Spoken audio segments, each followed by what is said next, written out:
Hello everybody, this is Mike coming to you from the Next Generation Zone with today's science lesson. I want to focus on plate tectonics and kind of just go through real briefly the different types of plate boundaries and what exactly plate tectonics is.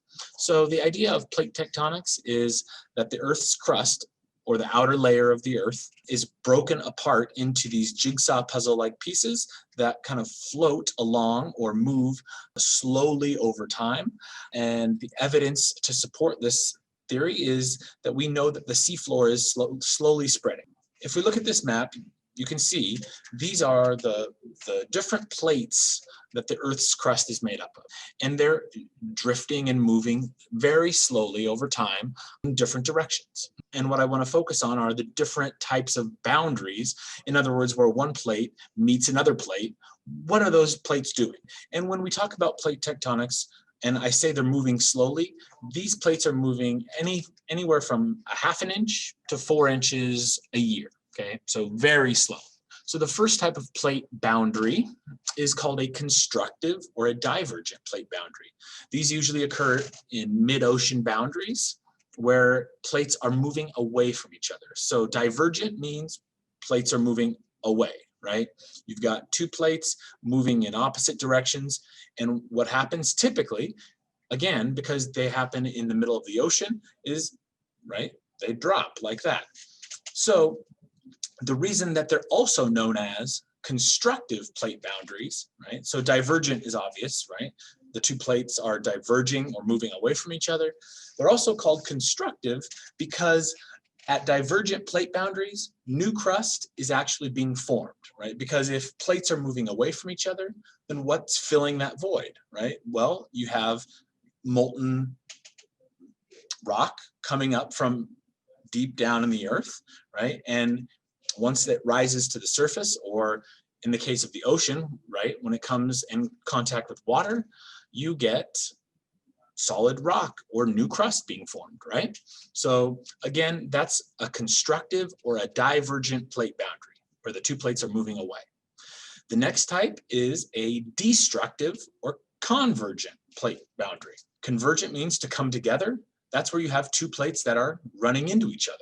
They're also known as destructive because, unlike divergent plate boundaries where new crust is being formed, destructive or convergent plate boundaries actually are where crust is being destroyed, which makes sense because the Earth is only so big.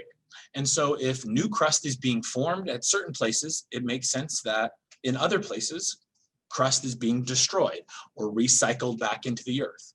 And so when we look at convergent plate boundaries, these are, again, where two plates are colliding into each other. We really see two things come from this. When two plates crash into each other, one thing that we typically see, two plates crash into each other, shoot up into the air, and what do we have? We have mountains, right?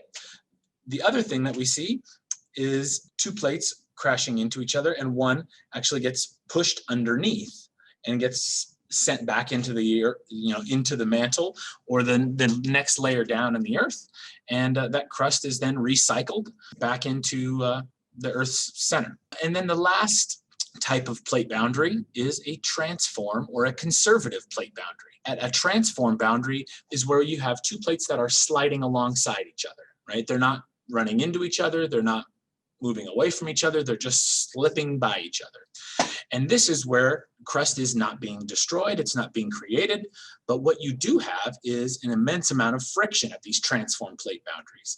And so the example that the slide gives is the San Andreas Fault in California. California is known for earthquakes. Transform plate boundaries are synonymous with earthquakes because there's so much friction as those plates slide along that you oftentimes have earthquakes. And then kind of the last thing I want to talk about before we look at the map real quickly is this idea of Pangaea, or the megacontinent.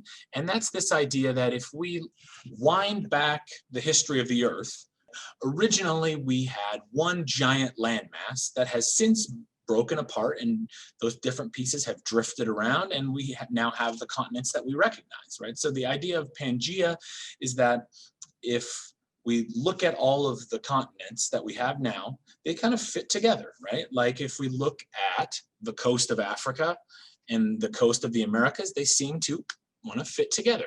And that's because the theory of Pangaea is that if we rewind history, at one point, all of the land on Earth was one big megacontinent, which is another piece of evidence that plate boundaries are active and a very real thing. The last thing I want to look at is some examples of those different plate boundaries we talked about. We can see all kinds of different plate boundaries. We can see divergent plate boundaries, like right down the center of the Atlantic Ocean in between the Americas and Africa, we have plates moving away from each other, which means that slowly the North American plate, the African plate are drifting farther away from each other. The Atlantic Ocean is actually getting bigger and new crust is forming at that mid-ocean plate boundary. Then we have convergent, right, or destructive plate boundaries like the Nazca plate and the South American plate down here. They're hitting into each other. And what do we have along the west coast of South America? We have the Andes Mountains, a huge mountain range that is a result of two plates running into each other. And then, like we talked about in the earlier slide with the transform plate boundaries, if you look at the Pacific plate and the North American plate, they're kind of shifting alongside each other, and that creates a transform plate boundary, which again is why California, the west coast of the United States, the west coast of Mexico, a hotbed for earthquakes because of that transform plate boundary. That's all I've got for today's lesson. Hopefully that was helpful for everybody, and I will be back with another short and sweet science video for you all. So until then, have a good one. Okay, thanks everybody. Bye.